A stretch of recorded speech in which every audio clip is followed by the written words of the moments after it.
You know what? I sincerely believe that almost all of the health problems we are plagued with in this country, in America, are due to convenience, due to stuff being too easy for us. And I wonder, honestly, if in a lot of ways we've crossed a red line, if there is actually a limit on how easy we should make things. And so case in point, so think about high blood pressure. Think about type 2 diabetes, heart disease, um, many types of cancers, autoimmune diseases, kidney disease, gout, Alzheimer's, and just dementia in general. If you ever do research on these various diseases, many of them tend to be caused by like the same stuff. What you'll see is, sedentary lifestyle, high blood sugar, which typically will come from, eating a diet that's very high in processed sugars and starches, as well as a sedentary lifestyle. Um, what else?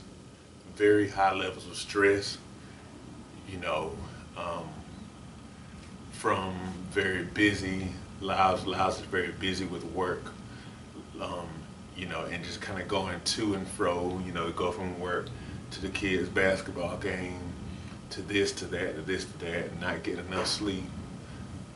Um, and also even mental health, a lot of mental health issues. It's like, to me, and I think this is not in the conversation enough, at least in the broader audiences, to me, it's very clear that there are various things that we are doing that do not work. Period. We spend so much money, trillions of dollars, on healthcare in this country, and the problems don't really seem to get better. I mean, maybe we come out with another medication or something like that. And I'm not saying that medications are all bad, I'm not saying that. But at the same time though, when I think about all the various conveniences, I'm talking about automobiles, I'm talking about supermarkets, I'm talking about fast food restaurants and convenience stores, all these different type of things that make life easier for us.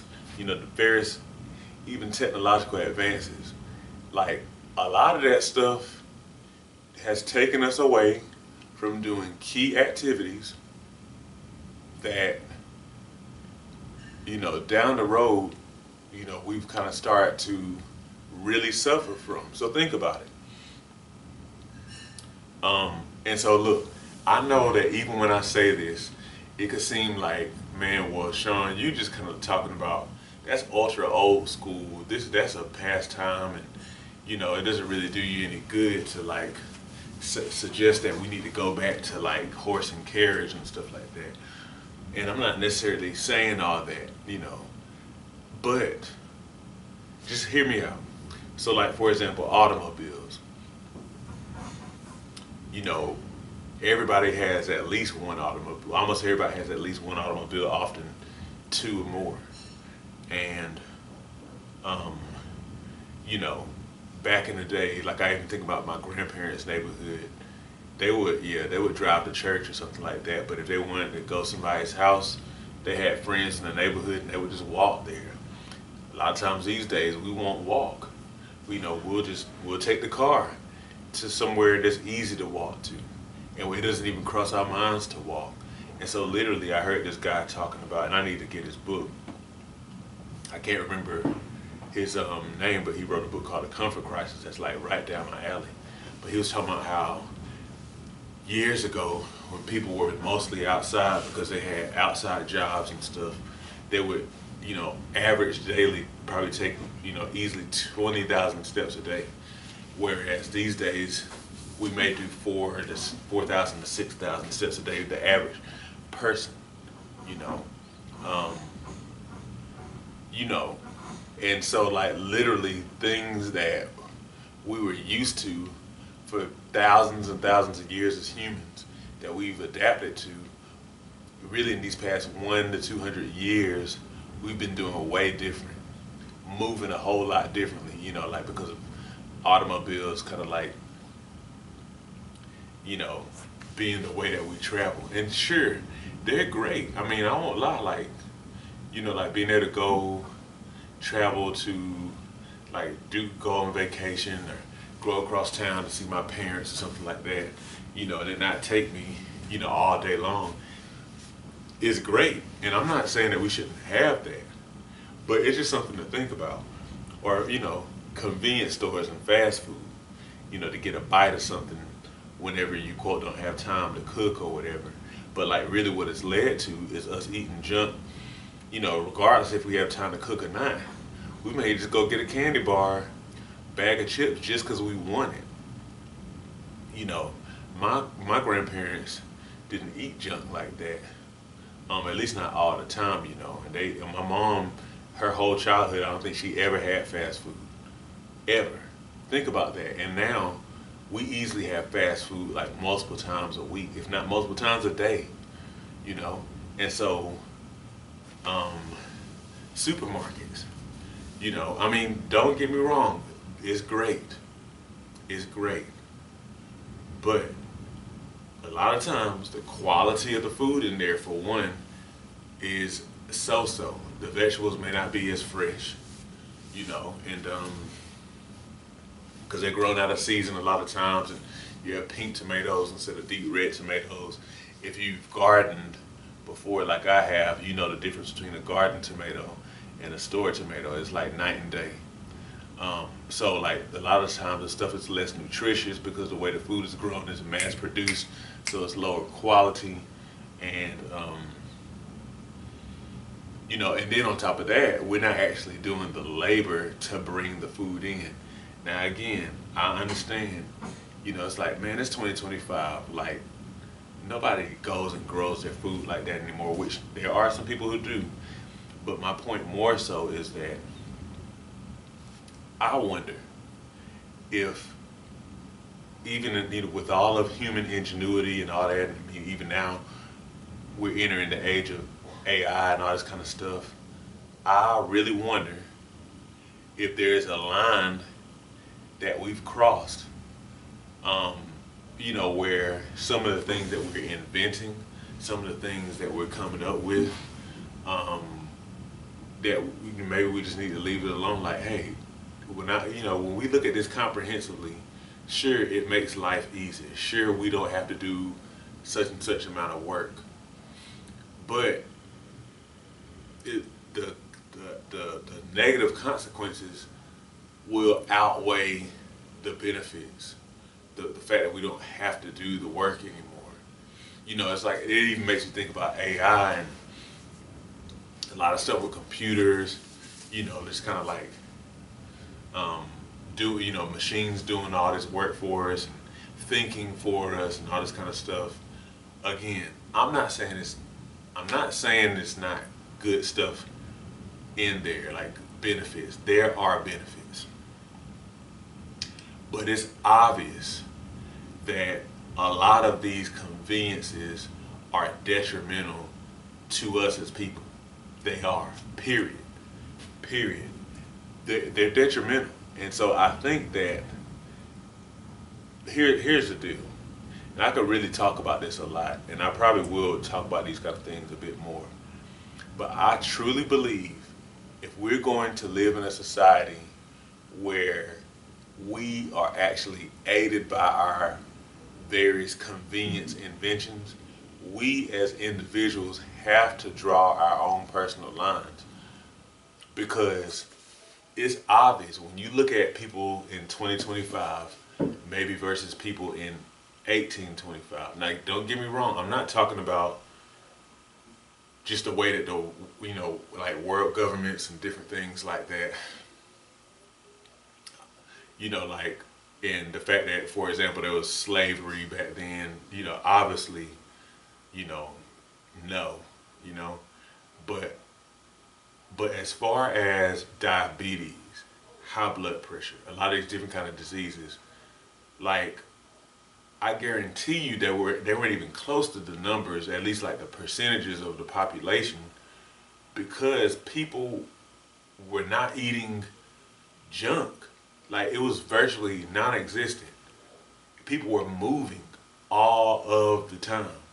So like a lot of these diseases of convenience just didn't exist in the numbers that they do, and I think they were considered the diseases of people who are very old. And even another thing that this guy said who wrote The Comfort Crisis, something I've said a long time ago. If you really think about it, exercise, my grandparents didn't exercise.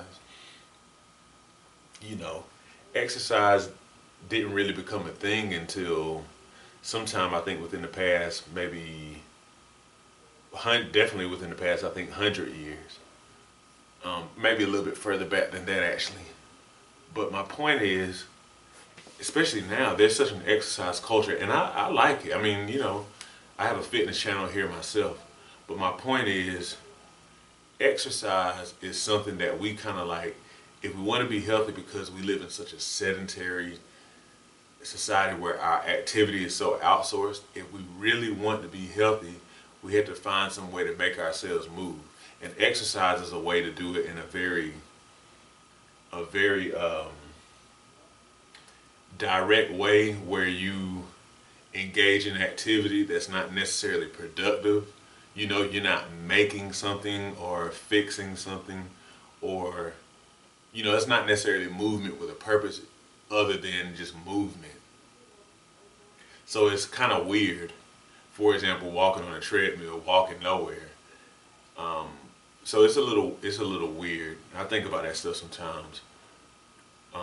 But this is the society that we live in. Now, I think the best of both worlds would be if we were to exercise and have very active lifestyle, something that I encourage and something that I'm really striving to move toward, naturally active lifestyle. But anyway, I really believe that we as individuals have to draw our own personal red lines. This is a line we won't cross. Or even, to be honest, and I would love to know what people think about this, I believe that we should strongly consider, as individuals, making ourselves do things that people would consider old-fashioned, archaic, not cool in 2025. For example, growing your own food, or actually deciding to walk to different places that are close to you, whether it be a person's house, maybe even the store. I understand we live in different kind of cities where, your city may or may not be built for like walking, because people build them for cars and stuff. But, different stuff like that, choosing to go without conveniences, like very intentionally, because we're just not made to do well with all these conveniences and stuff. We're just not. We're not. It's very easy to tie convenience to tons of health problems. But, while we tend to solve those health problems by,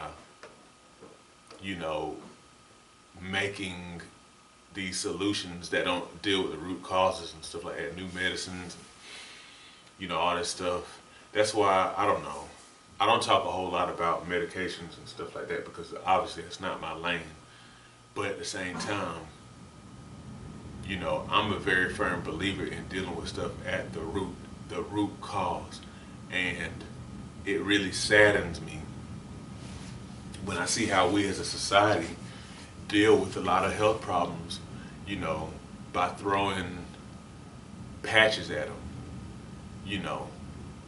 It's like a bullet wound, but you put a patch over it, and and then just kind of keep on going, or we treat the body like it's broken from these things when if we just moved more, if we just became active, if we just cut out the junk food, or at least most of the junk food, it would be night and day. Um, so I don't know. Anyway, these are kind of things I think about. What do you think? Do you think that we as individuals need to draw red lines in our lives where we'll decide we will not go and use convenience for everything? Do you think that we need to be intentional about choosing to do more work instead of convenience? And what do you think about how AI will affect health and fitness? I want to know what you think. You've heard what I think. Let me know what you think.